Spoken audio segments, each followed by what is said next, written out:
Due Process, winner of 21 regional Emmy Awards, including the 2010 New York Emmy for our coverage of voting rights and the 2012 Mid-Atlantic Emmys for Outstanding Interview Special and Outstanding Discussion Series.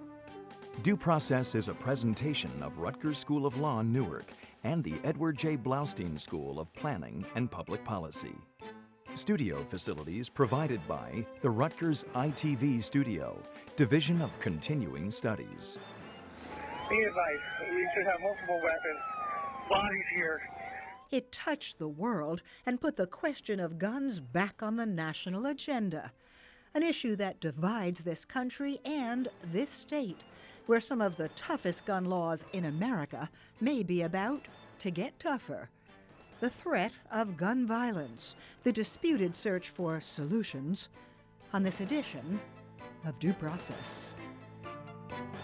Major funding for Due Process provided by the Fund for New Jersey, supporting informed citizens for an effective democracy.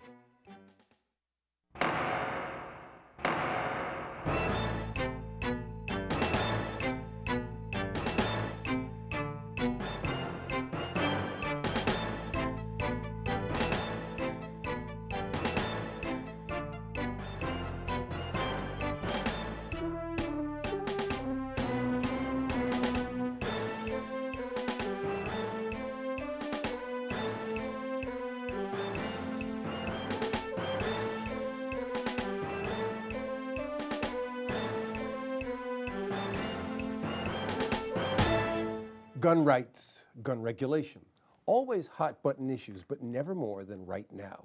The president's fighting for new gun controls, the governor's named a task force, and there's hardly a day that it's not front-page news. I'm Raymond Brown. I'm Sandra King, and the issue heats up more each day. Gun control forces see their best chance yet for controlling gun violence. Gun advocates, too, seize the day, decrying incursion on their right to bear arms. Voices raised on both sides, galvanized by an unthinkable massacre and a president's response. If there's even one thing we can do to reduce this violence, if there's even one life that can be saved, then we've got an obligation to try. New gun controls hadn't been high on his agenda. Then came the tragedy at Sandy Hook. The shooting deaths of more than 24 innocent victims, 20 of them first graders. I heard that children were taken out bloody. I'm very scared, worried about my son, worried about the other kids that I know here. The normally restrained president clearly was moved. They had their entire lives ahead of them. Birthdays, graduations, weddings, kids of their own.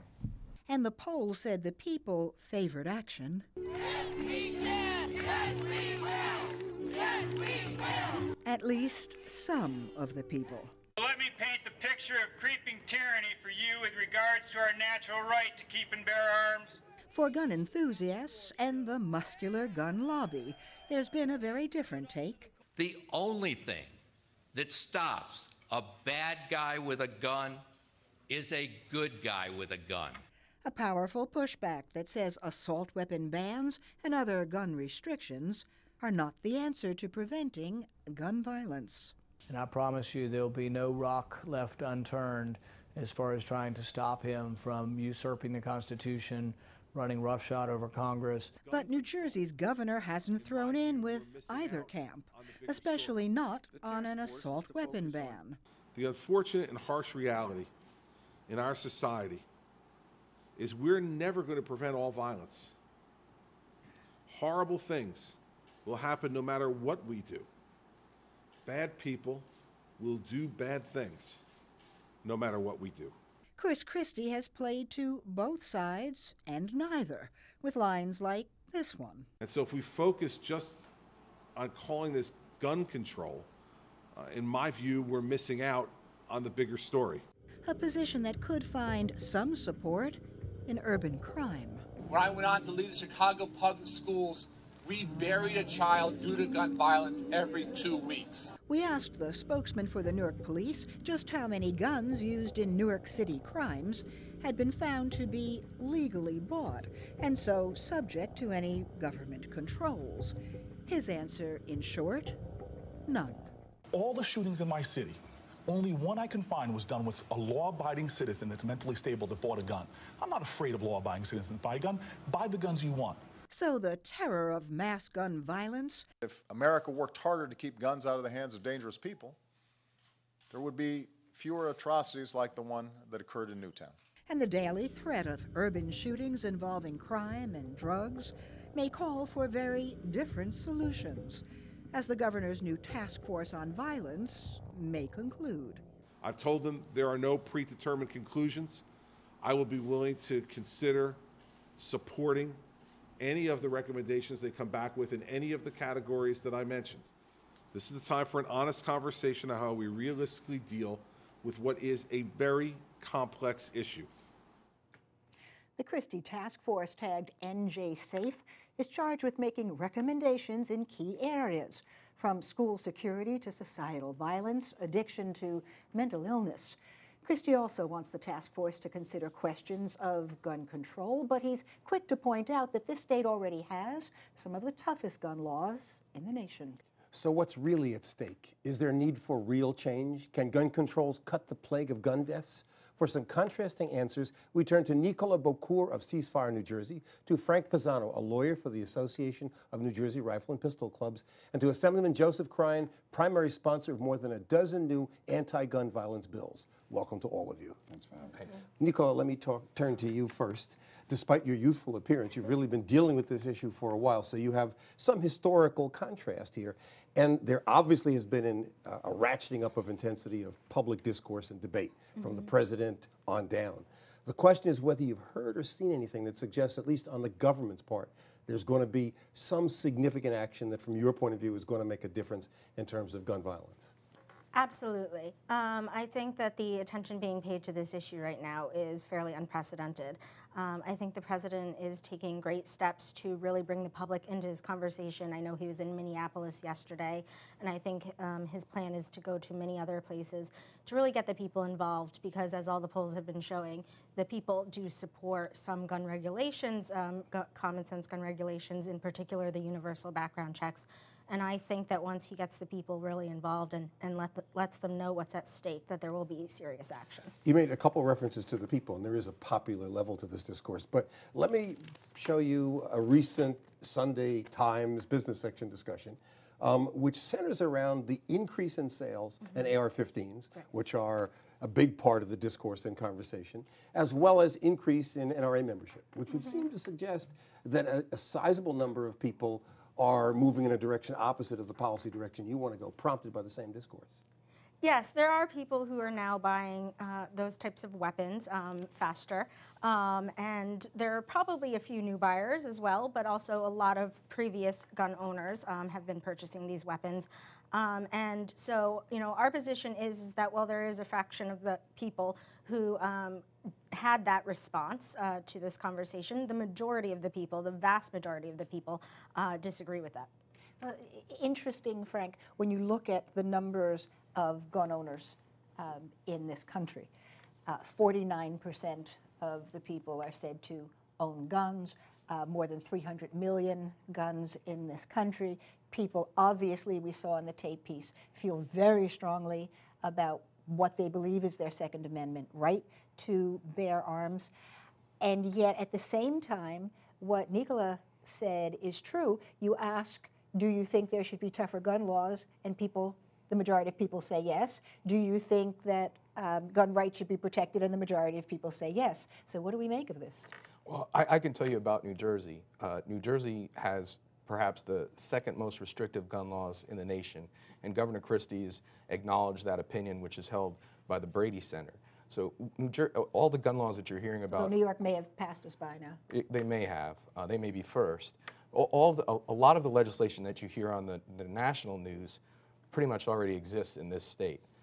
So we're already there. We're ahead of the curve. And so my client's positions, and I represent a bunch of shooters and sportsmen, is that New Jersey's got a comprehensive grid of firearms regulations. Some would call them draconian. And do you call them draconian? I would. I would. In certain circumstances, I would. But if in fact things were as tight as you say, then I don't think we would have Joe Cryan looking at more than a dozen new bills.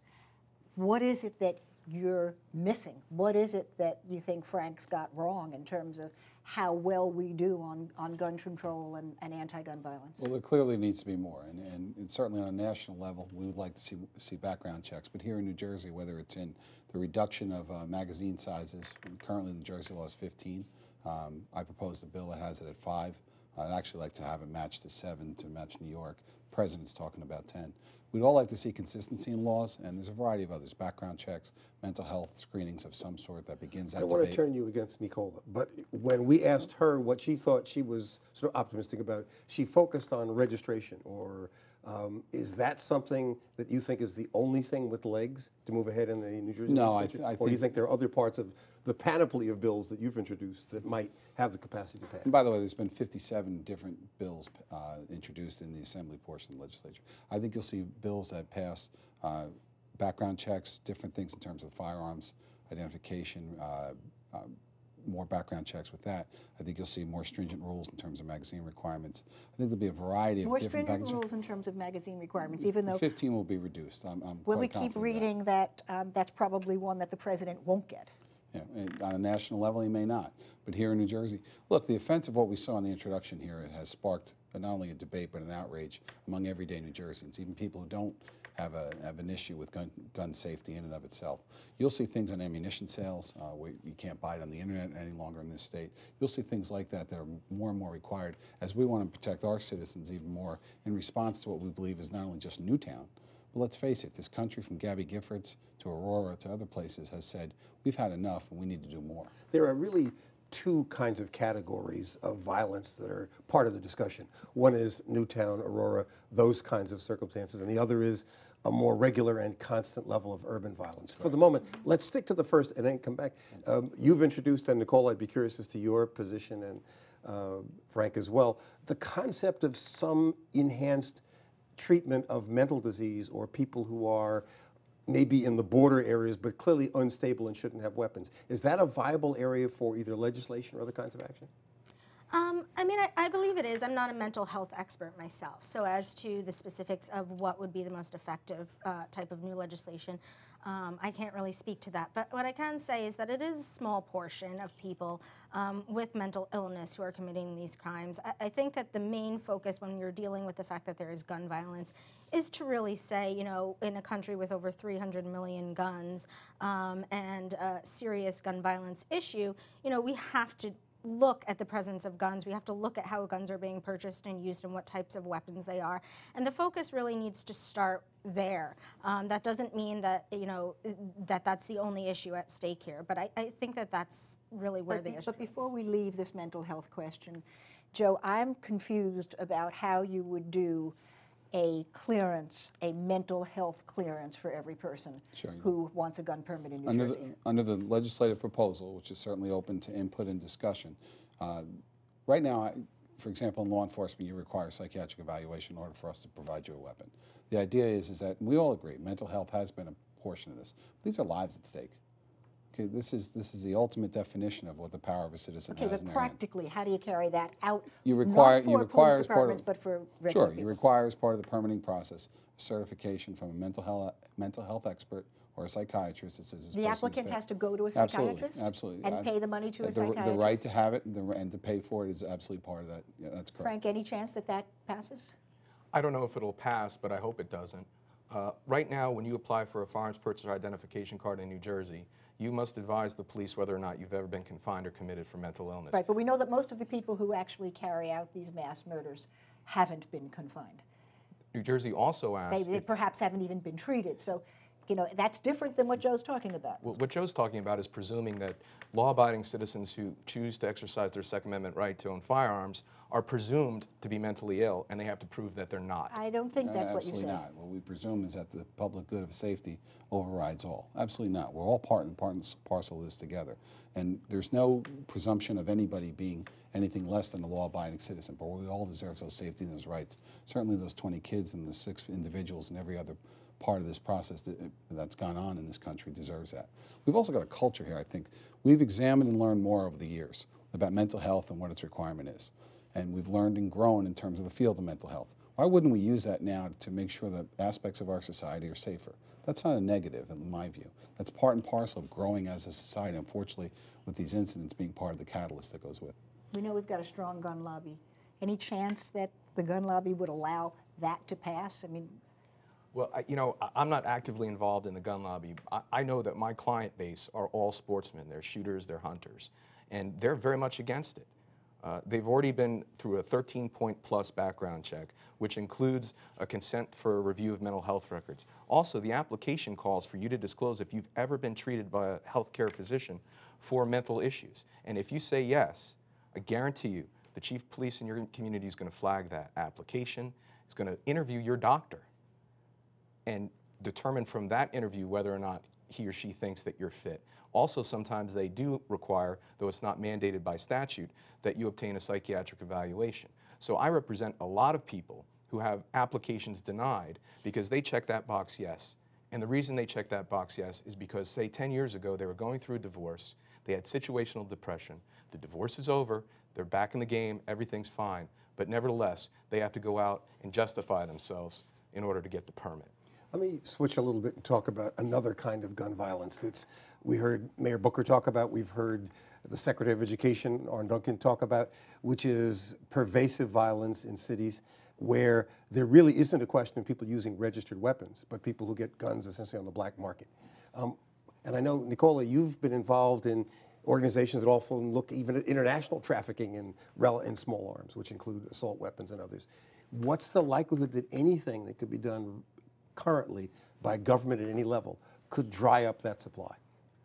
Well, I think as far as gun trafficking goes, really, primarily you look to federal legislation. On that, I think the universal background checks, I think that's kind of why it was the cornerstone of the president's proposals, But even it seems though as though most of the guns used in what we call inner city violence aren't guns that were purchased legally by the person who used them. So at the end of the day, background check, how does it affect that process? Well, the reason is that because a lot of the guns that are being illegally trafficked are originally purchased by somebody through either going to a gun show where they can freely purchase weapons without having to undergo a background check and then resell those on the street, or occasionally through straw purchasing, which is another thing we have to address, where somebody is able to go into a store and purchase weapons on behalf of somebody who is otherwise unable to. There are ways to crack down on that, both through criminal liability as well as holding dealers accountable, so that very often, you know, there have been cases where it has been shown that a dealer has gone through with straw purchasing when he knew that's what he was doing. Okay, and in the president's executive orders and his initiatives, these are two of the things that he targets. Any objection as somebody who does believe in the Second Amendment right to own and bear arms? Would you have an objection to a crackdown on the kind of person who would buy a gun to sell it to somebody who's going to use it on the streets of Newark? I certainly wouldn't, but we don't have that problem in this state because we have a form of registration with handguns. But where are all these guns in my neighborhood coming from? And on my street, and I live in the best neighborhood in Newark, and on my street in the last year we've had 2 shootings on my block. They're not coming from New Jersey. And there's a recently passed law that limits a person's ability to purchase 1 handgun per month, which purports to address straw purchases. But it's silly. It's symbolism over substance. It was just upheld, we should say. It's symbolism over But is substance. there any policy that you can think of, a policy initiative, that's going to reduce the number of guns that are available so that a mayor of a city can say, in all the gun violence last year, only 1 gun was a gun that was properly registered in the home and in the hand of the person who purchased it? Well, you know, my expertise is limited to the state of New Jersey, and I can tell you that it doesn't happen in the state, and the reason it doesn't is... When you say it, you mean... handguns, straw purchases of handguns. Because, first of all, you have to go through a 13-point background check. You wait months, you're fingerprinted. They examine your criminal history, domestic violence database. They speak to your neighbors. They speak to your employer. It takes months to get the permit. When you buy the handgun at the store, you're subject to a NICS check, a National Instant Criminal Background Check. Then you fill out the permit. The state police are advised by that permit, make, model, and serial number of the firearm, and who has it? It's you, your home address. You'd have to be a lunatic So are to sell all that these on the guns street. that are making my life miserable, that make me afraid to come home at night, all these guns are coming from out of state? Not all, no. But there are, there's no question that there are a majority of weapons that are coming up, called the Turnpike Gun Alley, whatever way we want to use, and we all have stories of college students buying weapons in Virginia and North Carolina, and it is offensive. And you know, the NRA talks about we're law-abiding citizens. You are. But if you are, then what's the problem with a background check unilaterally as opposed to these flea markets where these guys can pick up these weapons and then sell them or even move them into our cities? By the way, around this country, we're losing 33 people a day to urban violence. I mean, this is a national tragedy that doesn't, I believe, get the type of exposure that it should on a national level as part of this debate. And the reality is that we need to do stronger things. It is frustrating as a New Jersey lawmaker to see what happens on a national level. I make part of those 57 pieces of legislation I talked about, a number of them are calling upon the Congress to do things like background checks, to do things that make more sensible decisions for the safety of everyday. We don't want to hold you responsible for the Congress, but what's your sense about whether the Congress you know, is as going to somebody who's be watching the debate like we all are, I don't think they're going to get it done. I hope they do. I think the president has as much leverage now and at any point in this country in the past 20, 30 years in order to get it done. But you know, Ronald Reagan was able to easily get a ban on assault weapons. That was allowed to die, and now we can't get that back. Which is just mind-boggling to this lawmaker. I will admit that. This Democratic lawmaker, but this country is so separated. Sandy, I'm sorry, I'll stop. No, please. But this country is so separated and so divided on every issue that we can't come together for common sense solutions like this one.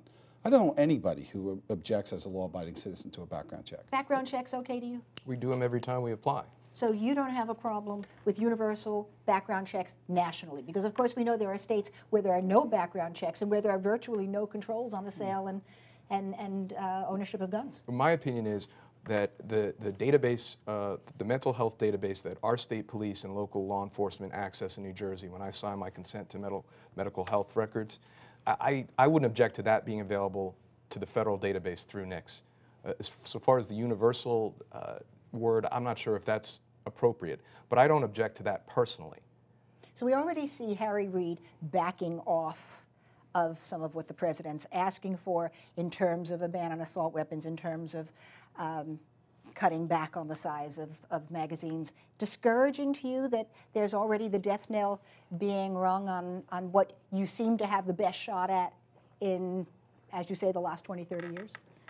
I mean, look, Harry Reid comes from Nevada. Obviously, the views on guns in Nevada are very different than in New Jersey. But I think that, you know, just to touch back to what Frank was saying, if the majority of guns, which they are, as he said, are used in crime in New Jersey, are coming from out of state, and universal background checks are not present in other states, then that's really a reason to have them present in other states, because New Jersey is ultimately the state in this area being victimized by this gun trafficking thing, because we do have strong laws in this state. So you'd say make it a federal... Make it a federal thing, and New Jersey will benefit. But I'll bet that you say states' rights don't impose. Yeah, I agree with that. And our state is... Look, if you look at the booking photos for the Colorado shooter, for the Connecticut shooter, for the Arizona shooter, I mean, look at the booking photos and tell me it's a gun problem. It's a mental health problem. And New Jersey already deals with that in our statute. And I'm going to give Joe, we have a minute left, Joe, and I'm going to have you answer that. It's a gun problem. When a kid comes in black fatigues with earplugs on to a room full of first graders that it can shoot 30 magazines with lightning speed, it's a gun problem. Right? Those kids aren't here today. It's most fundamentally that. It needs to be dealt with at a national level. But we in New Jersey have an obligation to lead, like we have in this issue. I'm sorry that the governor has a delay in this task force. I think the time is now. We ought to be following Governor Cuomo. We ought to be following the president. We ought to take action. Nicola, let me gently challenge your original optimism. It sounds to me as though 10 years from now, or whenever the next Newtown is, we'll be back here discussing maybe this or a similar range of options without much substantive change. Look, I don't want to seem naive to the challenges. There absolutely are challenges, and there's a lot out there that is discouraging as far as the conversation and the discourse over this issue is. But I do think that the people have been affected in a way that they haven't been before. 10 seconds left. And I do believe that there will be some change, and I believe that it will start a more open conversation for the future. And we know that the debate will continue, but not here right now. We will have to leave it there for now, with thanks to our guests and to you for watching. And if you want more Due Process, we encourage you to spend some time on our website, dueprocesstv.rutgers.edu, where you will find all of our programs, old and new, on demand. And of course, join us back here next week and every week for more critical issues of law and justice. For Sandy King, Associate Producer Tanya Ivanova, and all of us here at Due Process, I'm Raymond Brown. See you next time.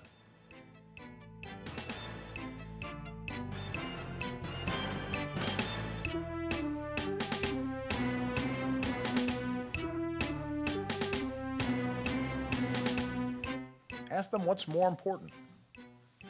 Doing whatever it takes to get a A grade from the gun lobby that funds their campaigns, or giving parents some peace of mind when they drop their child off for first grade.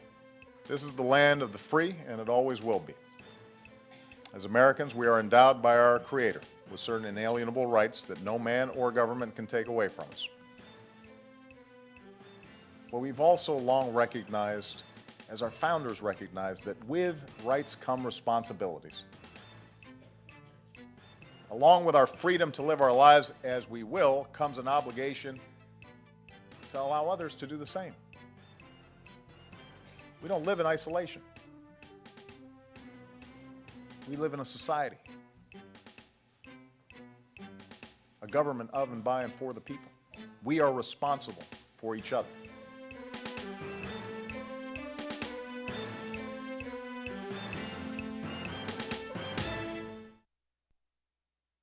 Even more insight on law and justice? Become a fan of Due Process on Facebook. Follow us on Twitter and watch us on demand on YouTube.